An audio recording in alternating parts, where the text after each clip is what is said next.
আসসালামু আলাইকুম। Pure learning একাডেমির ইংলিশ ব্রাঞ্চ ইংলিশ টক নেস্টে সকলকে স্বাগতম। আজকের টপিক অ্যাজেক্টিভ।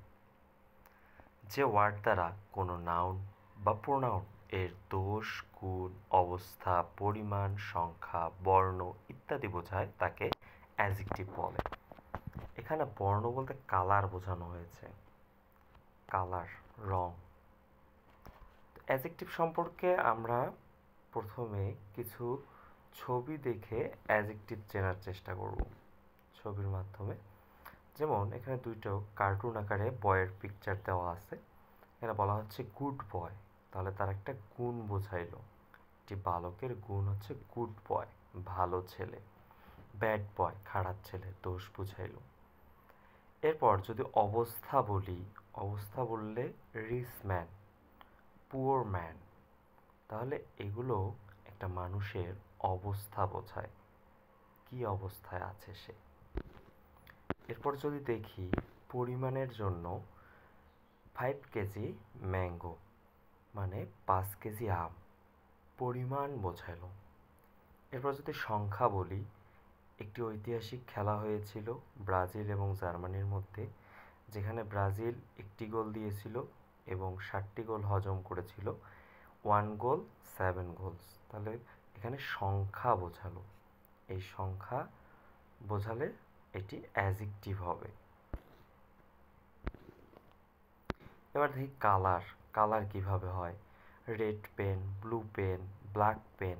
পেন হচ্ছে একটা নাউন, নাউনের পূর্বে অ্যাজেক্টিভ রেড বসলো। আবার ব্লু, ব্ল্যাক সব কিছুই অ্যাজেক্টিভ। তোমাদের জন্য হোমওয়ার্ক হচ্ছে এই যে একটা পিকচার দেওয়া আছে, find out adjective from this picture. এখানে কতগুলো অ্যাজেক্টিভ পাওয়া যায়, কালার, এরপর হচ্ছে ধরন, অবস্থা, এই সম্বন্ধে তোমরা যে যতগুলো পারো অ্যাজেক্টিভ জানাবা। তো এখানে দুইটা নোট আমি স্কিপ করে গিয়েছিলাম, সেই দুইটা নোট সম্বন্ধে এবার আসি। ধরো পরীক্ষার হলে তোমার যখন identification of parts of speech আসবে, একটা ওয়ার্ড দিয়ে তোমাকে বলবে বা একটা সেন্টেন্সে একটা ওয়ার্ড আন্ডারলাইন করা থাকে। যেমন এখানে বলা আছে he is a meritorious student. এখন কোনো কারণে তোমার মেরিটোরিয়াস শব্দটার অর্থ জানা নাই।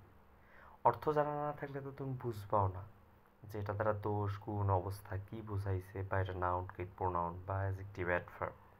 তো এক্ষেত্রে একটা শর্টকাট নিয়ম নোট 1-এ বলা আছে, আর্টিকেল, ডিটারমিনার, প্রিপোজিশন এর পর দুটি শব্দ থাকলে এবং এরপর যদি ফুল স্টপ থাকে, তাহলে এডিপি বলতে আর্টিকেল, ডিটারমিনার, প্রিপোজিশনকে বোঝানো হয়েছে। প্রথম শব্দটি হবে অ্যাজেক্টিভ, দ্বিতীয়টি হবে নাউন। এটা ক্লাসেও শেখানো হয়েছিল। তাহলে আর্টিকেল, ডিটারমিনার এবং প্রিপোজিশন। আর্টিকেল, ডিটারমিনার এবং প্রিপোজিশন। ডিটারমিনারের সাথে তোমরা অতটা পরিচিত নও। আমি কিছু যখন অ্যাজেক্টিভের কিছু টাইপস পড়াবো তখন কিছু ডিটারমিনার চিহ্নিত করে দিব। আপাতত তোমরা আর্টিকেল এবং প্রিপোজিশন দিয়েই করার চেষ্টা করো। দেখো হি ইজ আ, এখানে এ একটা কি আর্টিকেল, মেরিটোরিয়াস স্টুডেন্ট। তাহলে আর্টিকেলের পরে কয়টা শব্দ? 1 2, দুইটা শব্দ। তাহলে প্রথমটা মেরিটোরিয়াস হচ্ছে, প্রথমটি হবে কি অ্যাজেক্টিভ এবং দ্বিতীয়টি হবে নাউন। স্টুডেন্ট হচ্ছে noun. She is a brilliant girl, তাহলে ব্রিলিয়ান্ট এখানে কি হবে? অ্যাজেক্টিভ, গার্ল হবে নাউন। এরপর নোট 2 দেওয়া আছে, লিঙ্কিং ভার্বের পর অ্যাজেক্টিভ বসে। তাহলে লিঙ্কিং ভার্ব আমরা কিভাবে চিনব? যে ভার্বকে বি দ্বারা এক্সচেঞ্জ করলে অর্থ প্রকাশ পায়। কিভাবে হয় দেখি। হানি টেস্ট সুইট, তাহলে টেস্ট ভার্বটার পরিবর্তে যদি আমরা ইজ ব্যবহার করি তাহলেও অর্থ প্রকাশ পায়। হানি টেস্ট সুইট, মধুর স্বাদ মিষ্টি, হানি ইজ সুইট, মধু হয় মিষ্টি, অর্থ প্রকাশ পায়। তাহলে টেস্টটা হচ্ছে লিঙ্কিং ভার্ব, লিঙ্কিং ভার্বের পরে অ্যাজেক্টিভ বসে। এটাকে প্রেডিকেটিভ অ্যাজেক্টিভ বলা হয়, এটা আমরা শিখব। এটা ছিল মোটামুটি বেসিক আলোচনা, এরপরে অ্যাডভান্স লেভেলের ভিডিও আপলোড হবে।